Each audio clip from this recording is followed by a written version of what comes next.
아마 아파트에 사시는 분들은 집집마다 월패드라고 있을 겁니다. 거기서 이제 누가 오면은 거기 화면이 뜨고 그걸 보고서 인터폰으로 사용하면서 문을 열어둘 수도 있고, 이제는 핸드폰과 연결을 해서 반려견이 혼자 있어도 확인해 볼 수도 있고, 뭐 이렇게 진화를 했는데, 문제는 이제 이렇게 인터넷에 연결된 집에 있는 전자장치, 컴퓨터 장치들이 해킹을 당할 경우 어떤 일이 벌어질 수 있는지를 보여주는 사건이 벌어진 거죠. 경찰청 사이버 테러 수사대는 일부 공동주택의 월패드가 해킹돼 촬영 영상이 유출된 정황을 확인하고 수사에 들어갔습니다. 월패드 카메라에 찍힌 사생활 영상을 다크웹에서 판매한 정황도 포착됐습니다. 인터넷 커뮤니티에 월패드 해킹 아파트 명단까지 떠돌면서 월패드가 설치된 아파트 주민들은 불안감을 호소하고 있습니다. 경찰은 영상 유출이나 유통 사실 등이 확인되면 정보통신망법 위반과 불법 촬영 혐의를 적용해 해커 검거에 나설 방침입니다. 월패드를 해킹해서 영상을 그 다크웹에 올렸는데 대략 한 700여 단지, 전국에 걸쳐서 700여 단지가 털렸고요. 정부에서는 일단 워낙 이게 사안이 중대하기 때문에 긴급 대책을 막 발표하고 했는데, 그 소프트웨어 빨리 업데이트 하십시오. 그리고 패스워드를 뭐 간단한 걸 쓰지 말고 바꾸라는 거, 그리고 카메라는 다 테이프로 붙여서 뭐 하라 그랬는데, 이거 가지고는 택도 없다는 거죠. 일단은 왜냐하면 이게 문을 열 수 있거든요. 지금 현재 월패드에서는 현관문을 열 수 있어요. 그러니까 이건 사실 집이 다 뚫려 있는 상태라고 할 수 있고, 그다음에 이 홈 네트워크의 특성상 동에서 한 가구가 만약에 뚫렸다면 다 뚫린 거예요. 사실 원칙적으로 다 뚫려 있는 상황이고, 그 집만 찍혔거나 아니면 그 집 거만 올라왔거나. 그러니까 이게 다 연동돼 있기 때문에, 특히나 이번에 그 월패드 해킹에 사용된 소프트웨어는 2008년에 많이 돌아다녔던 그런 악성 코드인데, 이게 뭘 의미하냐면은 일반 PC들은 끊임없이 업데이트를 하기 때문에 2008년 거 같은 거는 뭐 그렇죠, 이건 뭐 그렇죠. 전혀 작동할 수가 없는 건데, 그러니까 이 정도도 방비가 안 돼 있다는 걸 보여주는 거죠.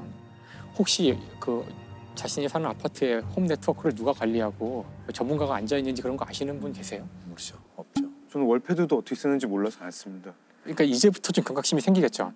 이제 막 연결되고 있는 홈 네트워크 같은 거의 무방비 상태로 지금 네트워크 연결되는 것들 중에 상당히 위험한 것들이 있고 아무도 챙기고 있지 않다는 거예요. 그래서 이거 중요한 문제가 되겠어요. 이게 보안을 위해서 뭘 어떻게 해야 될까요? 보안을 위해서. 홈 네트워크 같은 거는 인터넷에 연결을 할 거라면 전문가가 앉아 있어야 한다는 거예요. 그렇지. 지금 우리 회사나 집에서 지금 인터넷 막는 정도의 그런 능력을 가진 사람들이 거기 앉아 있지 않을 때 함부로 연결하는 순간 다 뚫릴 거라는 거죠.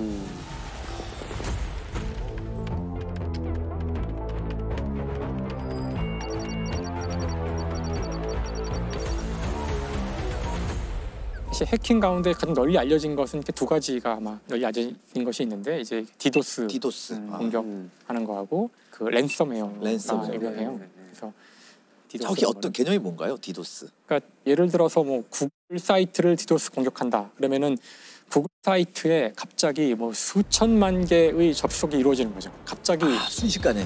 그러기 위해서는 이제 다른 사람의 컴퓨터를 이용하는 거예요. 그래서 여기에 이용되는 컴퓨터들을 좀비라 그래요. 좀비. 그러기 위해서 프로그램을 뿌려요. 이제 바이러스 프로그램들이죠. 그래서 주로 이런 데 사용된 컴퓨터들은 우리가 매일같이 쓰는 컴퓨터가 아닐 때가 많아요. 병원이나 이런 데 가면은 컴퓨터가 뭐 수백 대 있잖아요. 그중에 한 절반 이상은 옛날에 샀는데 특정한 용도로만 사용되는 컴퓨터들이 있어요. 네, 맞아요. 엑스레이 장비를 뭐 굴린다거나 뭐 업데이트 거의 안 시키고 아무도 보지도 않고 창고에 가면은 뭐 수백 대가 쌓여 있는 거죠. 근데 네트워크에 연결은 돼 있고. 보통 이런 것들이 많이 감염이 돼요.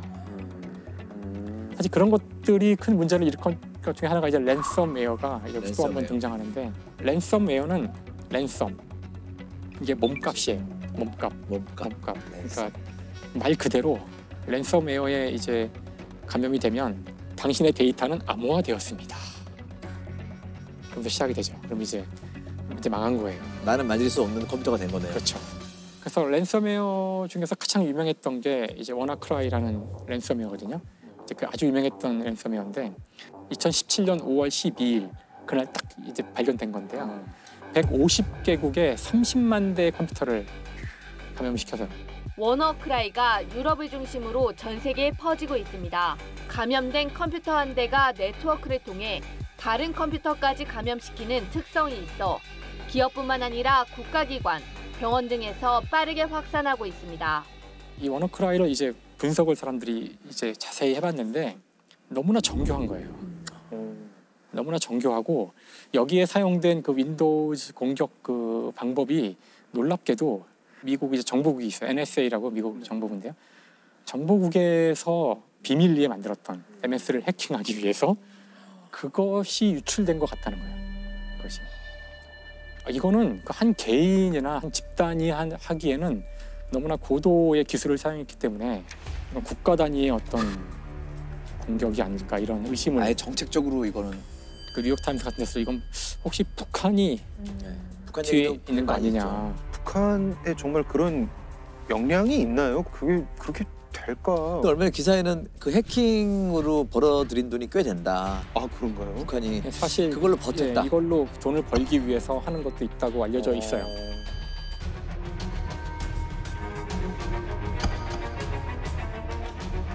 그러니까 이게 무슨 얘기를 하고 있는 거냐면은 이미 벌써 미소 냉전은 끝났지만 이제 세계는 새로운 종류의 전쟁에 돌입해 있다는 거예요. 그래서 이미 해킹은 이제 개인의 단순한 이런 것들은 웬만한 거 다 잡아낼 수 있는 상황이 왔는데 네. 국가가 나서서 하는 것이 굉장히 위험한 지경에 사실 이렇게 만들어진 어떤 슈퍼 무슨 컴퓨터 바이러스가 전 세계를 마비시킬지도 모르잖아요. 이거는 뭐 어디서 이걸 누가 준비하는지를 알 수도 없고 네. 정부도 우리가 했습니다라고 발표 안 하니까 일종의 선전포고 없는 전쟁이잖아요. 그러니까 정말 이제 정부를 믿을 수 있냐는 건데 특히 IT 문제에서는 정부라고 제가 얘기했지만 사실 미국이죠. 전 세계의 모든 IT 기업들은 다 미국에 있고 인터넷을 깐 나라가 미국이고 그렇죠. 정보화 산업을 이제 주도하고 있는데 과연 미국은 이 정보의 문제를 어떻게 다루고 있을까? 이제 그것을 보여주는 단적인 사건이 그 유명한 이제 2013년 스노우든 사건이죠. 미 메릴랜드주 국가안보국 정사 깊숙한 곳에 있는 특수부대가 개인정보 수집의 근거지로 알려졌습니다. 민간 해커 등 천여 명의 정보팀이 상주하며 지난 6년간 정보 수집 프로그램 프리즘을 운영해온 것입니다. Well, I, sitting my desk, certainly had the authorities to wiretap anyone, from you or your accountant to a federal judge to even the president if I had a personal email. 그것이 이제 소위 말하는 미국의 프리즘 프로젝트예요. 프리즘 프로젝트. 프리즘 프로젝트가 있었다는 사실이 밝혀지면서 미국이 발칵 뒤집어지는데 NSA죠. 미국의 정보국이 이 세계에서 여기서 중요한 건 세계예요. 세계. 그 세계에서 이제는, 움직이는 이 정보를 통째로 이제 감청하고 있었다는 거예요. 근데 이 감청하고 있는 정도가 어느 정도냐면은 그 대서양 해저에 깔린 케이블이 있거든요. 인터넷. 그러니까 인터넷이 결국은 이제 전선이기 때문에 뭐 태평양이건 대서양이건 지나갈 때 해저에 케이블을 깔아야 돼요. 이 해저 케이블에다가 직접 외부에서 전선을 갖다가 물리적으로 붙여가지고 거기로 지나가는 데이터를 몽땅 다 뽑아내고 있었어요.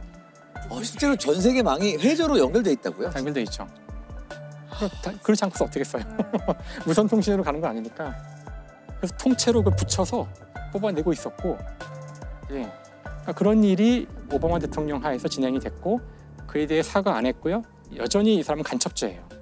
국가정보기밀죄고 미국 정부는 이거에 대해서 스노든이 반역자라고 생각하는 거죠. 미국 정부가 굉장히 불법적인 일을 전 세계를 상대로 벌인 거고 그걸 고발한 내부 고발자인데 이 문제에 대해서는 미국 좌우 진보 보수 할 거 없이 다 그러니까 무서운 나라. 에드워드 스노든은 반역자다 이렇게. 아니에요. 근데 2014년 그 다음 해죠. 네. 2014년에 에드워드 스노든은 공공 서비스 부문의 퓰리처상을 받아요. 공공을 위해서 이제 훌륭한 기사잖아요, 이게. 네.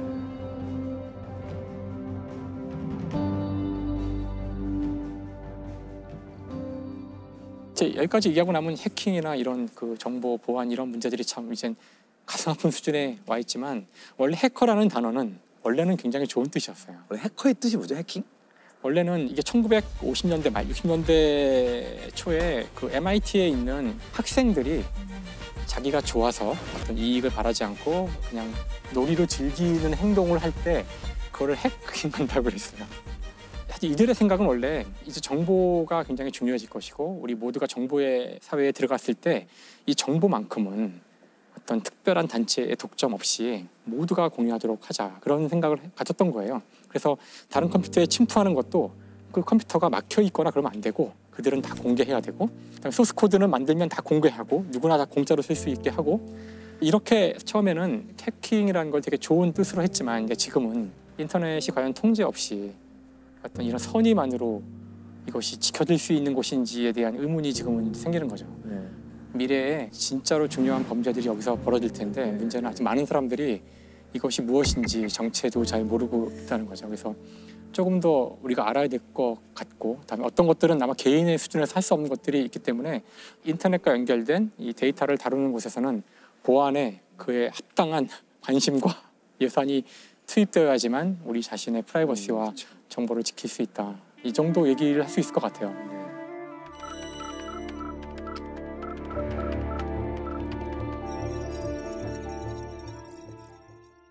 근데 이제 앞으로는 가상현실과 관련된 범죄가 지금보다 더 수준이 깊어질 확률이 크다고 보는데, 그 이유는 바로 이제 요즘 아마 종종 언론에서 나오는 바로 메타버스.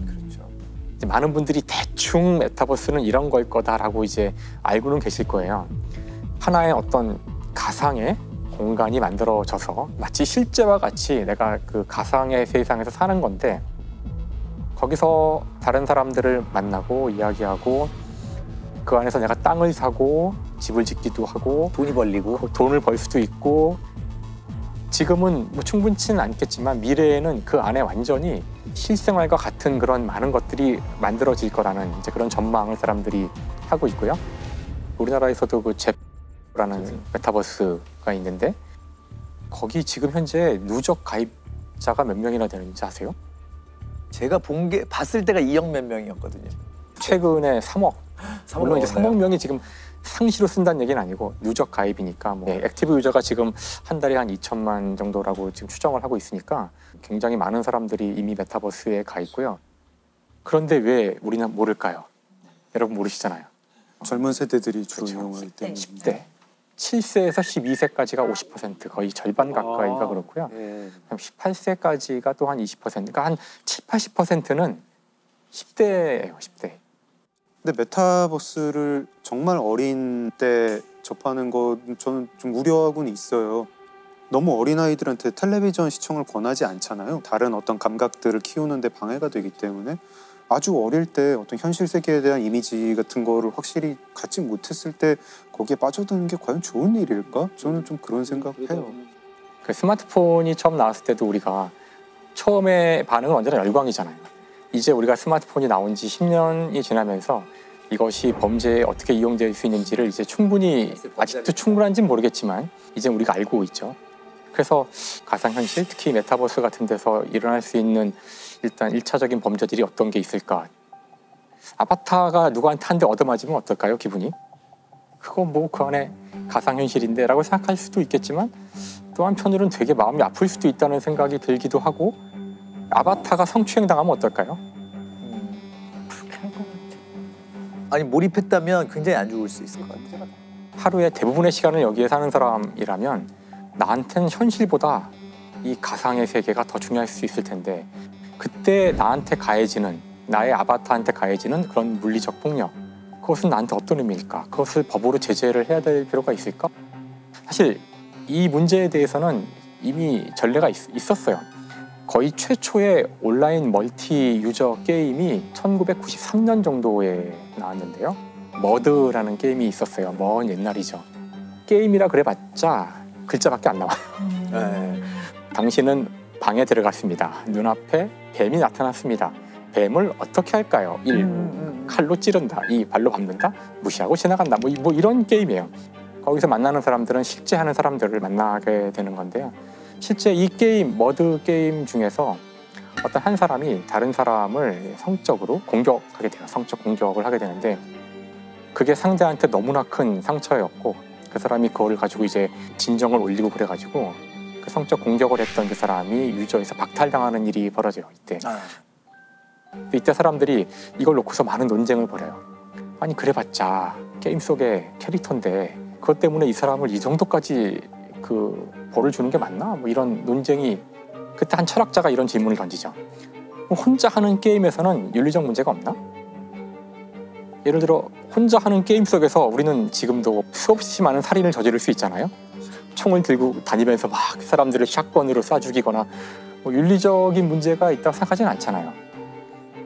그러자 그 철학자가 이런 질문을 던져요. 만약 당신이 하는 그 게임에서 사람과 똑같이 생긴 대상을 고문을 하는 건 괜찮을까요? 나 혼자 하는 게임인데 거기서 소아성애를 하는 건 괜찮을까요? 그러자 사람들이 멈칫한 거예요. 얼핏 생각하면은 뭐 사이버 공간에서야 맨날 사람 죽이고 뭐 그런 거 아니야? 하지만 사람들이 느끼기에 소아성애는 게임으로도 하면 안 되지. 심지어는 범죄일지도 몰라. 이런 느낌이 확 든다는 거예요.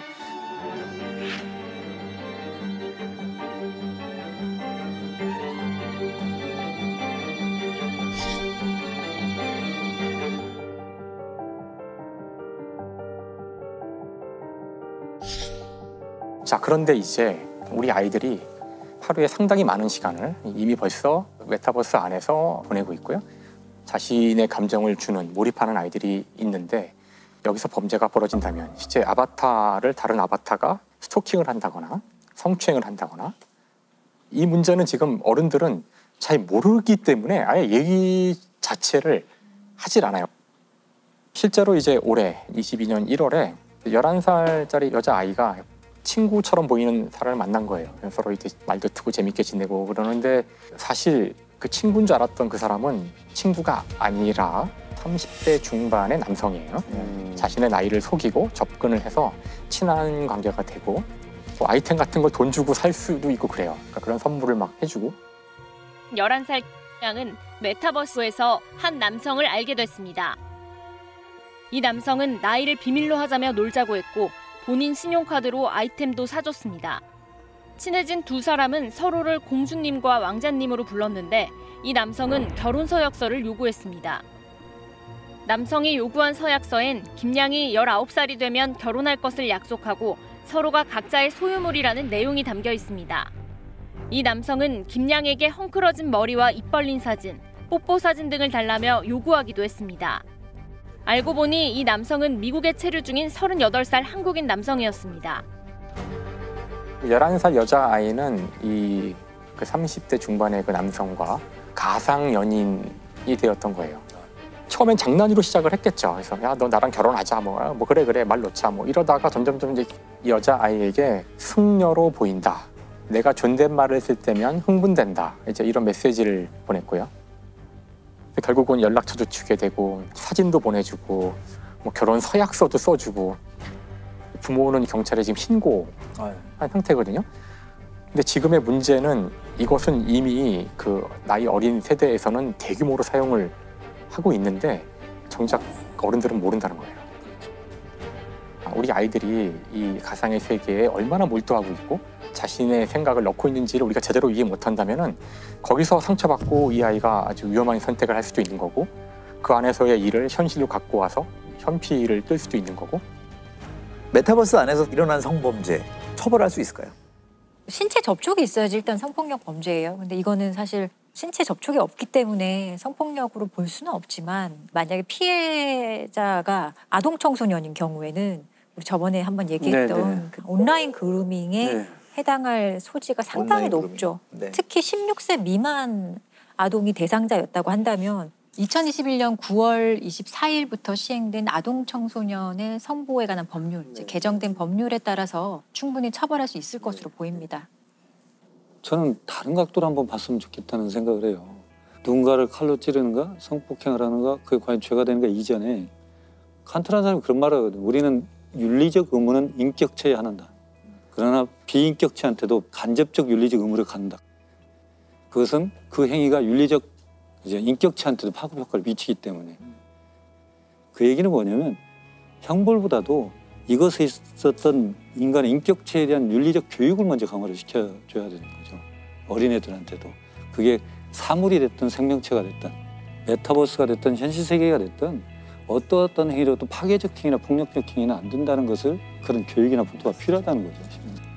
자꾸 범죄를 얘기하니까 이 자체가 너무 무서운 세계가 돼버리는 것 같아서. 맞습니다. 그러잖아요. 제가 이제 오늘 이 이야기를 꺼낸 것은 아직 심각한 우리 사회의 문제는 아닐 수도 있어요. 아직은 도대체 저게 무슨 범죄가 될 수 있을까 이런 생각을 하시는 분이 있을지 모르지만 그런 모든 종류의 기술이 우리의 경험이 맞다면 언제나 범죄에 이용이 되어 왔거든요. 특히나 이와 같이 인간과 인간 사이의 관계를 맺는 이런 것은 언제나 거의 100% 범죄에 이용이 되어 왔어요. 아직 좀 빠르다고 할 수도 있겠지만 또 한편으론 빠른 것이 아닌지도 모른다는 생각을 해서 오늘 제가 한번 생각해보자는 그런 취지로 이 이야기를 해봤습니다. 철저하게 좀 대응책 그리고 제가 준비를 좀 해야 될 때가 된 것 같아요. 네.